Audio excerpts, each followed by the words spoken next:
Good morning, guys. Once again, welcome back to our classes. As we had already completed our 2 chapters, ठीक है, physical world हमारा हो गया, then unit dimension and measurement वाला portion हो गया। आज की क्लास से हम एक नया यूनिट, सेकेंड यूनिट स्टार्ट करने वाले हैं। Unit wise and chapter wise दोनों का डिनोटेशन अलग है, ठीक है। यूनिट 2 अगर आप किसी रिफ्रेशर में जाएंगे तो आपको मिलेगा लिखा हुआ यूनिट 2, ठीक है, नाम काइनेमेटिक्स।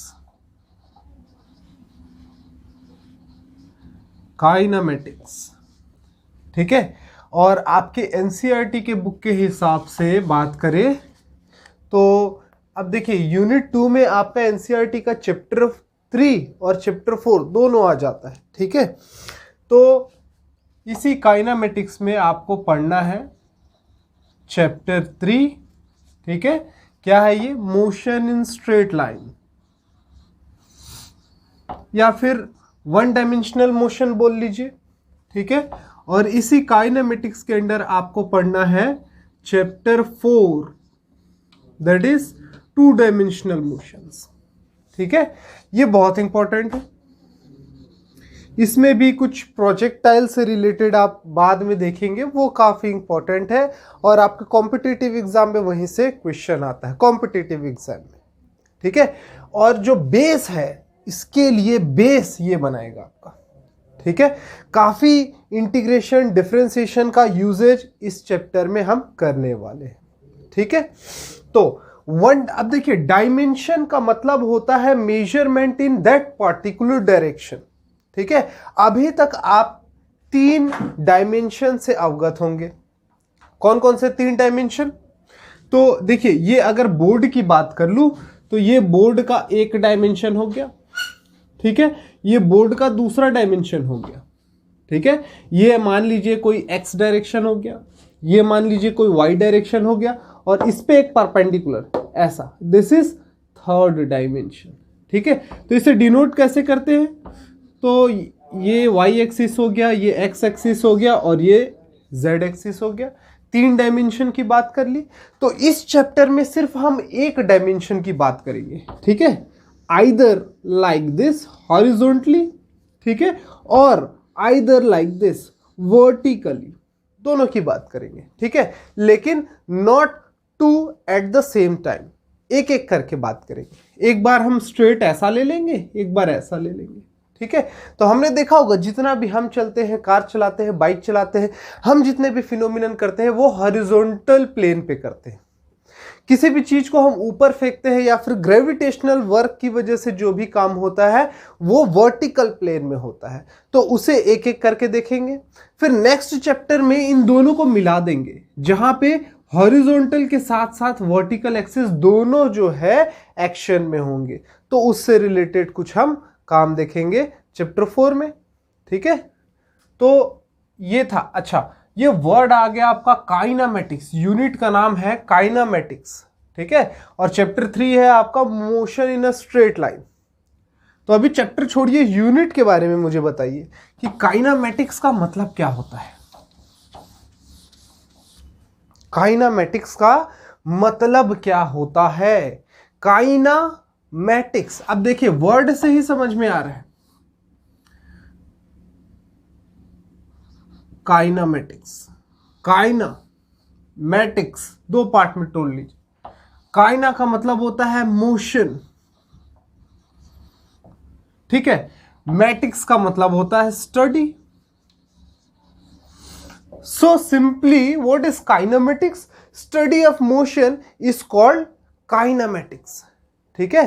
तो आप देखेंगे ये एक बहुत ही वास्ट आपका फिजिक्स का एक ब्रांच है, काइनेमेटिक्स एंड डायनामिक्स, ठीक है। काइनेमेटिक्स का मतलब होता है कि किसी भी मोशन की स्टडी करना, दैट इज कॉल्ड काइनेमेटिक्स। और डायनेमिक्स का मतलब होता है उस मोशन के पीछे का राज जानना, क्यों मोशन प्रोड्यूस हुआ, कौन सा फोर्स लगा, कौन उसको अपोज कर रहा है। ये सारी चीजें की जो स्टडी करेंगे वो डायनेमिक्स में करेंगे। तो जो डायनेमिक्स वाला पोर्शन है वो आपका अप टू 12th नहीं है, ठीक है। 12th के बाद जब आप हायर स्टडीज में जाएंगे तो फिर डायनेमिक्स का कंसेप्ट को समझेंगे, ठीक है। अभी हमको सिर्फ काइनेमेटिक्स, सिर्फ मोशन की स्टडी करनी है, उसके पीछे के रीजन के बारे में हमें नहीं जानना है, ठीक है। तो स्टार्ट करते हैं आज का हमारा यूनिट, दैट इज काइनेमेटिक्स, ठीक है। तो काइनेमेटिक्स का सबसे पहले डेफिनेशन क्या हो जाएगा, द स्टडी ऑफ मोशन।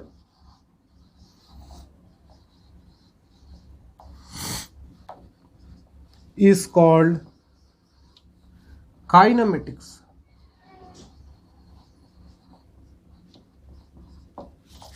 ठीक है, क्लियर है। अच्छा चलिए, अब इसके बाद आपसे अगर मैं पूछूं, एक एग्जांपल दे देते हैं, एग्जांपल के फॉर्म में पूछता हूं। सपोज को ये दो एक्सिस है, this is x axis, this is y axis, ये नेगेटिव वाई हो जाएगा, ये नेगेटिव एक्स हो जाएगा। दिस इज ओरिजिन, ठीक है, जहां से सारे मेजरमेंट करते हैं। मैं बोल दूं कि यहां पे कोई एक पर्सन खड़ा है, यहां पे कोई एक पर्सन खड़ा है, यहां पे कोई एक पर्सन खड़ा है, ठीक है। इस पर्सन से यहां पे कोई एक ऑब्जेक्ट रखा हुआ है, सपोज ओरिजिन पे, यहां से ये 4 मीटर है, इस पोजीशन से ये 3 मीटर है, इस पोजीशन से ये 6 मीटर है। अगर आपसे पूछा जाए, this is object A, this is person B, this is person C, A B C. अगर आपसे पूछा जाए कि इस ऑब्जेक्ट का पोजीशन बताइए, तो ये जो तीनों पर्सन है वो पोजीशन बताएंगे। क्या बताएंगे? पहला ए वाला क्या बोलेगा? 4 मीटर, ठीक है। बी वाला क्या बोलेगा? 3 मीटर। सी वाला क्या बोलेगा? 6 मीटर। क्या ये 4, 3, 6 बोलने से इस ऑब्जेक्ट का लोकेशन स्पेसिफाई हो गया?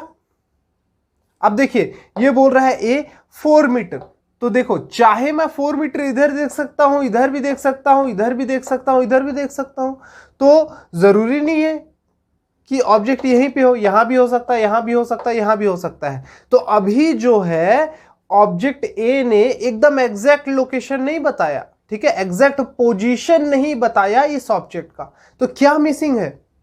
डायरेक्शन, ठीक है। तो जब ए बोलेगा 4 मीटर और ये डायरेक्शन क्या होता है? ईस्ट, ये वेस्ट, ये नॉर्थ, ये साउथ, ठीक है। तो ए बोलेगा 4 मीटर टूवर्ड्स ईस्ट, ठीक है। बी वाला बोलेगा 3 मीटर टूवर्ड्स नॉर्थ। सी वाला बोलेगा 6 मीटर टूवर्ड्स वेस्ट। अब इन लोगों ने एकदम एक्यूरेट पोजीशन बता दिया है इस ऑब्जेक्ट का। बताया कि नहीं बताया? ए ने बोला 4 मीटर ईस्ट में देखिए तो ऑब्जेक्ट मिल जाएगा। बी वाले ने बोला 3 मीटर साउथ देखिए तो आपको मिल जाएगा, ठीक है। बी वाला 4 मीटर साउथ है, ये साउथ की तरफ देख रहा है ना, ऐसा, ठीक है। सी वाले ने बोला 6 मीटर वेस्ट देखिए तो आपको ये ऑब्जेक्ट मिल जाएगा, ठीक है। क्लियर है? तो इन पॉइंट्स से आपको क्या समझ में आया कि किसी भी ऑब्जेक्ट के पोजीशन को स्पेसिफाई करने के लिए आपको 2 चीजें चाहिए, ठीक है। टू स्पेसिफाई, कंक्लूजन यहां पे क्या हमने निकाला इससे? कंक्लूजन निकाला, to specify the position of any object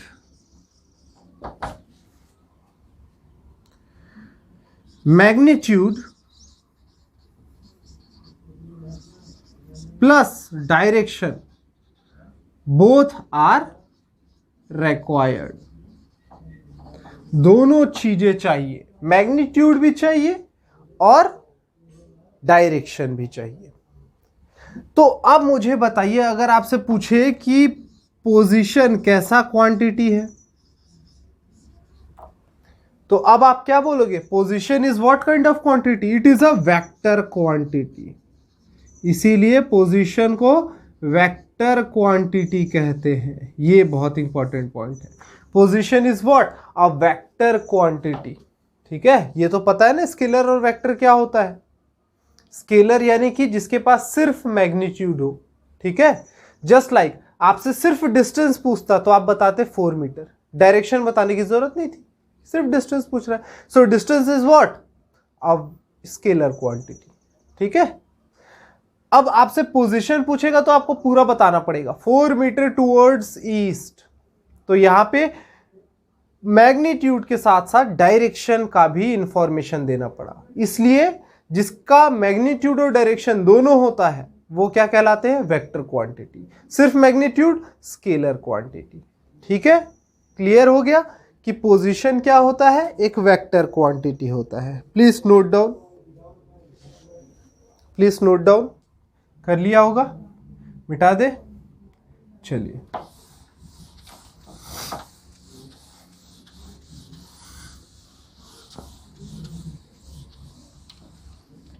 अब देखिए कि कैसे पोजीशन वेक्टर को हम डिनोट करते हैं।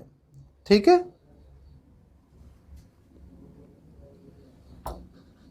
अगर मैं 3 डायमेंशन की बात कर लूं, ठीक है, 3 डायमेंशन यानी कि स्पेस में, स्पेस में कोई एक पर्टिकुलर पॉइंट है। ठीक है, जस्ट लाइक दिस, ये है कोई पॉइंट। ठीक है, आपका पोजीशन पूछ रहा है इस पॉइंट का क्या है ओरिजिन के रेस्पेक्ट में। ठीक है, तो ये हो गया position vector. Position is a vector quantity. इसके ऊपर ऐसा एरो लग जाता है। ठीक है, जहां भी आपको वेक्टर क्वांटिटी दिखा वहां पे क्या लग जाएगा? उस पर्टिकुलर कंपोनेंट के ऊपर में एक वेक्टर का साइन। अब देखिए वेक्टर का साइन ऐसा होता है, ये एरो जैसा, जिसमें ये लेंथ जो दिख रहा है, लंबी लाइन दिख रही है, ये मैग्नीट्यूड को डिनोट करता है और ये एरो जो है डायरेक्शन को डिनोट करता है। So magnitude plus direction gives you a vector quantity. ठीक है, तो r is a vector quantity. अगर इसका पोजीशन पूछे, ठीक है, तो कैसे बताओगे? कि सबसे पहले ये एक्स एक्सिस पे कितना डिस्टेंस पे है। ठीक है, तो ये डिस्टेंस सपोज y है, ये डिस्टेंस सपोज x है, और z एक्सिस से, ठीक है, z एक्सिस को देखो मैंने क्या है 2D में बनाया तो इस तरफ बना दिया, एक्चुअल में कैसा है? ऐसा है। तो इसके रिस्पेक्ट में पूछेगा तो ये वाला डिस्टेंस होगा। ठीक है, सो दिस इज z सपोज। ठीक है, या फिर यहां पे कंफ्यूजन हो रहा है तो इसको ऐसा बना लो, ये लो z एक्सिस, तो इसके रेस्पेक्ट में ये ऐसा हो गया, दिस इज z। ठीक है, तो देखिए x एक्सिस के लिए i यूज करते हैं, y एक्सिस के लिए j यूज करते हैं और z एक्सिस के लिए k यूज करते हैं। ठीक है, i cap, j cap, k cap. तो इस r का जो पोजीशन हो जाएगा वो क्या हो जाएगा? x i cap plus y j cap plus z k cap. ठीक है, जब वेक्टर वाला पोर्शन मैं आपको बताऊंगा, स्केलर वेक्टर, ठीक है, उसका प्रोडक्ट कैसे करना है, डिवीजन कैसे करना है, तो वहां पे जो है और भी डिटेल में इसके बारे में हम स्टडी करेंगे। ठीक है, तो अभी थोड़ा सा ऊपर ऊपर लेके जा रहा हूं। So this is a equation for position vector of this particular point with respect to x, y and z axis. Please note down this also. Note हो गया? चलिए, बहुत बढ़िया। उसके बाद कुछ और पॉइंट्स की बात करें। अब अगर मैं आपसे एक कंसेप्ट साझा करना चाहता हूं रेस्ट एंड मोशन का। ठीक है, अब कोई भी चीज रेस्ट में कैसे है, कोई भी चीज मोशन में कैसे है, ये आप कैसे बताएंगे? ठीक है, तो देखिए रेस्ट का और मोशन का दोनों का डेफिनेशन मैं आपको बता देता हूं। चलिए नोट डाउन कर लीजिए।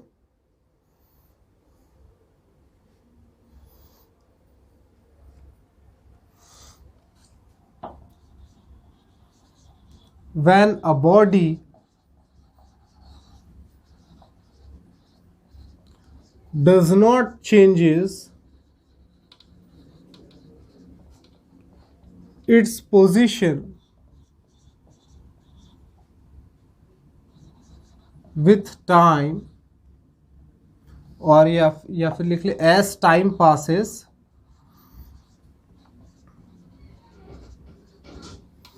with respect to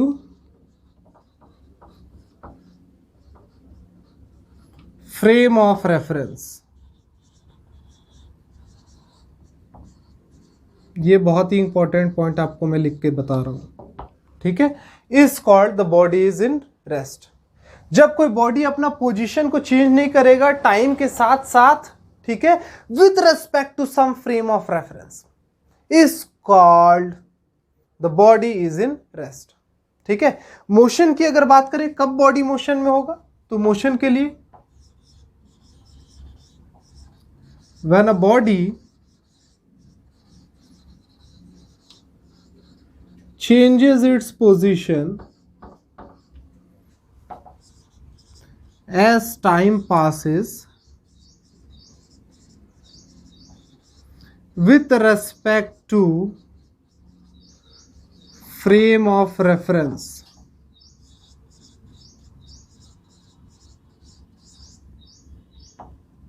then the body is said to be in motion, ठीक है। क्लियर है definition, when a body is called it is in rest और when a body is called it is in motion, ये मैंने clarify किया, ठीक है। Frame E is missing, okay fine. Now a new point comes over here, frame of reference. Frame of reference ये क्या है, frame of reference क्या है, ठीक है। अब उसके बारे में भी डिस्कस कर लेते हैं। ये एक एग्जाम्पल के फॉर्म में आपको मैं समझाता हूं, इसे प्लीज नोट डाउन कर लीजिए। हो गया, नोट डाउन कर लिया आपने? चलिए आगे बढ़ते हैं।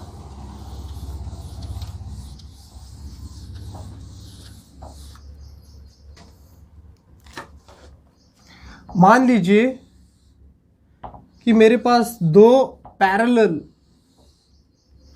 ट्रैक्स है, रेलवे ट्रैक्स, ठीक है। ये रेलवे ट्रैक्स है,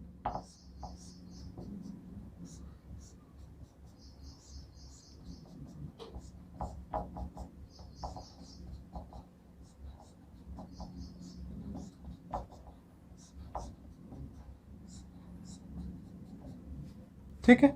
इस पे कोई ट्रेन चल रही है, सपोज इस पे कोई ट्रेन चल रही है, ये ट्रेन की बोगीज है,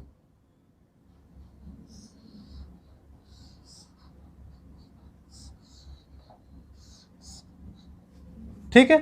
इसमें कुछ पर्सन्स बैठे, सपोज ये है एक पर्सन, यहाँ पे एक पर्सन है, यहाँ पे एक पर्सन है, यहाँ पे एक पर्सन है, यहाँ पे एक पर्सन है, यहाँ पे एक पर्सन है, और यहाँ पे कोई स्टेशन पे एक पर्सन खड़ा है, ठीक है। अगर ये ट्रेन चल रही है, इस तरफ मोशन कर रहा है, ठीक है। अब इस पर्सन के रेस्पेक्ट में पूछा जाए कि ये वाला पर्सन बताइए रेस्ट में है कि मोशन में, तो ये वाला मोशन कर रहा है, पोजीशन चेंज कर रहा है इसके रेस्पेक्ट में। ये वाला जो ऑब्जेक्ट है ऐसा मूव कर रहा है, ये रेस्ट में है, ये मूव कर रहा है, तो इसको कैसा लगेगा देख करके कि इसका तो पोजीशन टाइम के साथ चेंज हो रहा है, तो ये ऑब्जेक्ट किस में है, मोशन में, ठीक है। किसके रेस्पेक्ट में, इस ऑब्जेक्ट के रेस्पेक्ट में, ठीक है। तो अगर मैं नाम दे दूं, इसे बोल दूं ए, इसे बोल दूं बी, और सपोज इसे बोल दिया सी, ठीक है। सो बी इज इन मोशन, ठीक है। किसके रेस्पेक्ट में, विथ रेस्पेक्ट टू ए, पहला पॉइंट, ठीक है। अब अगर मैं बोलूं कि सी के रेस्पेक्ट में बी कैसा है, तो दोनों अपने अपने सीट पे बैठे हुए हैं और ये ट्रेन चल रही है। तो 9 बजे जब ये सी वाला बी को देखता है तो उसे लगता है कि ये 10 मीटर के डिस्टेंस पे है, ये ट्रेन चल रहा है। फिर 10 बजे फिर देखता है तो सी वाला देख रहा है अभी भी बी जो है 10 मीटर के डिस्टेंस पे है, यानी कि टाइम के साथ पोजीशन चेंज नहीं हो रहा, ठीक है। दोनों के बीच डिस्टेंस कितना है, 10 मीटर का ही है, ठीक है। तो यहां पे बी इज इन रेस्ट हो जाएगा किसके रेस्पेक्ट में, विथ रेस्पेक्ट टू सी। ठीक है, तो यही है कंसेप्ट फ्रेम ऑफ रेफरेंस का कि किस फ्रेम से आप देख रहे हैं। ठीक है, तो मैंने बोला कि अगर फ्रेम ऑफ रेफरेंस के रेस्पेक्ट में पोजीशन चेंज हो रहा है तब वो मोशन में होगा। अगर फ्रेम ऑफ रेफरेंस के रेस्पेक्ट में पोजीशन में चेंज नहीं हो रहा, भले ही पूरी सिस्टम मोशन में हो, लेकिन अगर पोजीशन फ्रेम ऑफ रेफरेंस के रेस्पेक्ट में चेंज नहीं हो रहा है तो वो ऑब्जेक्ट रेस्ट में कहलाएगा। बोलो, बात क्लियर है कि नहीं? ठीक है, तो फ्रेम ऑफ रेफरेंस समझ में आया? जिस सिस्टम में ऑब्जेक्ट रखे हो और जिस सिस्टम की मैं स्टडी कर रहा हूं, that is called frame of reference. ठीक है, बोलिए, क्लियर है? तो ये बात हो गई, हमने कुछ किया बात पोजीशन वेक्टर के बारे में। ठीक है, फिर फ्रेम ऑफ रेफरेंस के बारे में, फिर कोई ऑब्जेक्ट रेस्ट में है या मोशन में है उसकी बात की हमने। ठीक है, ओके, चलिए अब कुछ बात करते हैं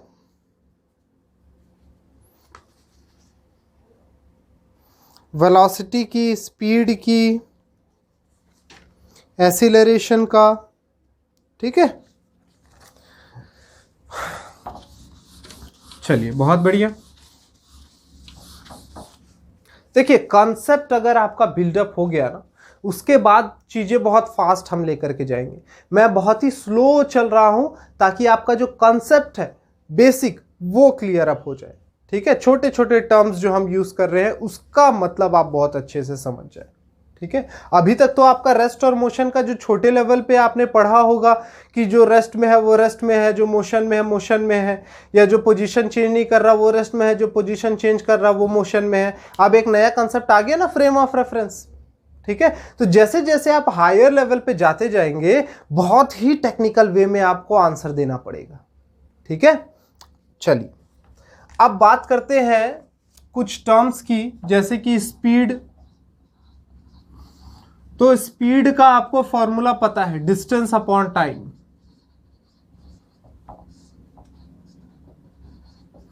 और स्पीड जो है एक स्केलर क्वांटिटी है,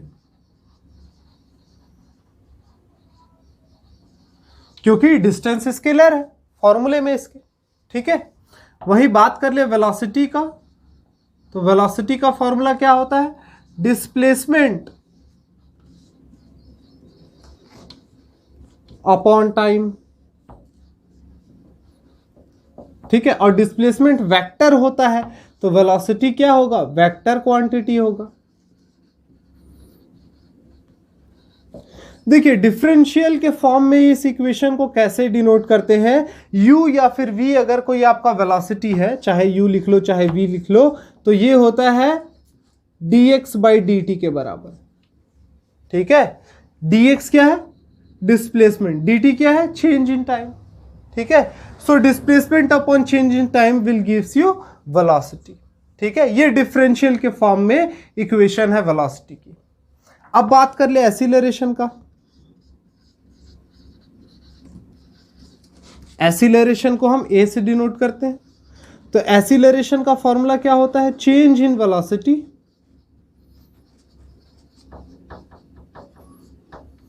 अपॉन टाइम टेकन।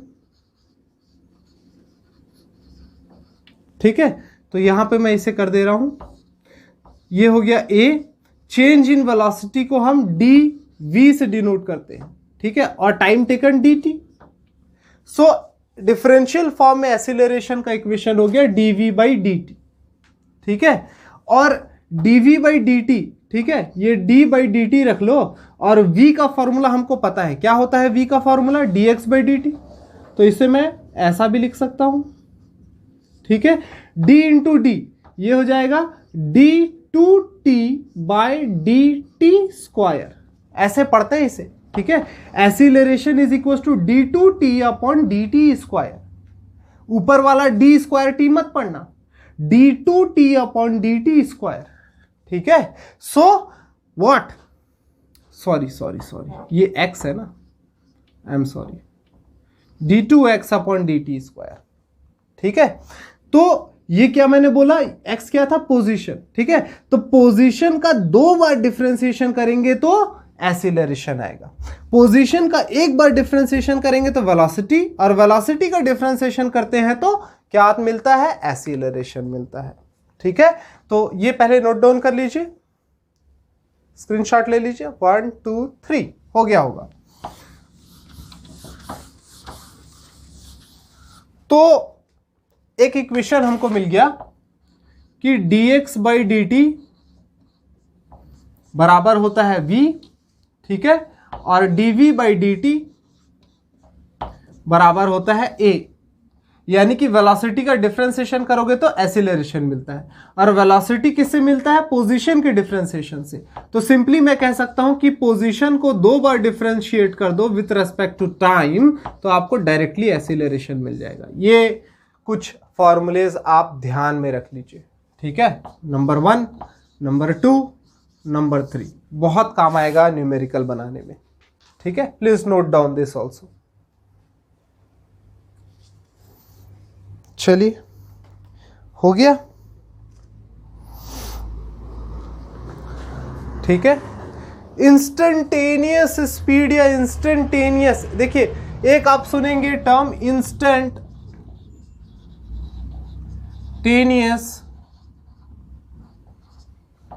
वेलोसिटी या स्पीड या एक्सीलरेशन, ठीक है। तो इसके लिए फॉर्मूला क्या होता है, इंस्टेंटेनियस वेलोसिटी का मतलब होता है इंस्टेंट, किसी एक पर्टिकुलर पॉइंट पे।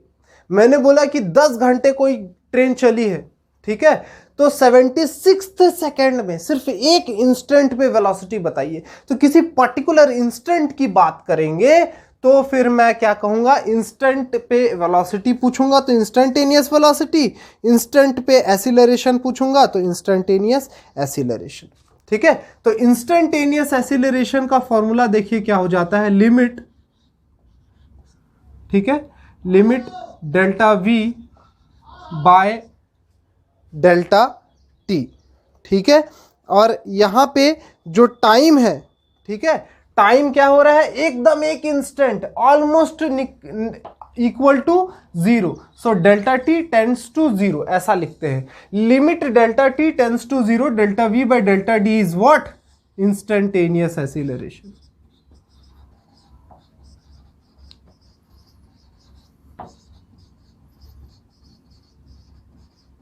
अगर आपसे इंस्टेंटेनियस वेलोसिटी पूछे तो instantaneous velocity is equals to limit delta t tends to 0 delta x by delta t, ये फॉर्मूला हो जाएगा इंस्टेंटेनियस एक्सीलरेशन, सॉरी वेलोसिटी का।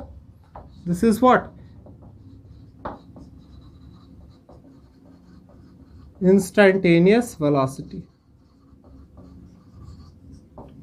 ठीक है। और यही स्पीड का भी हो जाएगा, ठीक है, क्लियर है, ओके। तो आज हमने बहुत ही बेसिक से जो है कुछ क्वेश्चंस देखे, सॉरी कॉन्सेप्ट देखा। इस पे बेस्ड जो है नेक्स्ट क्लास में हम कुछ न्यूमेरिकल्स करने की कोशिश करेंगे, ठीक है। तो कर लीजिए, आज के लिए सिर्फ हम इतना ही करते हैं। नेक्स्ट क्लास में फिर हम इससे रिलेटेड कुछ न्यूमेरिकल्स के साथ हाजिर होंगे, कैसे डिफरेंशिएशन और इंटीग्रेशन के फॉर्म में इस कॉन्सेप्ट से न्यूमेरिकल पूछता है, ठीक है, और आता है कॉम्पिटिटिव एग्जामिनेशंस में भी, ठीक है। और जो हमारा 2000 से लेकर के 2015 तक के क्वेश्चंस थे उसमें ये टॉपिक बहुत फेमस था, एक क्वेश्चन रहता था, ठीक है। तो आज के लिए सिर्फ हम इतना ही करते हैं, नेक्स्ट क्लास में फिर हाजिर होंगे कुछ क्वेश्चंस के साथ। तो आज के लिए सिर्फ इतना ही, थैंक यू।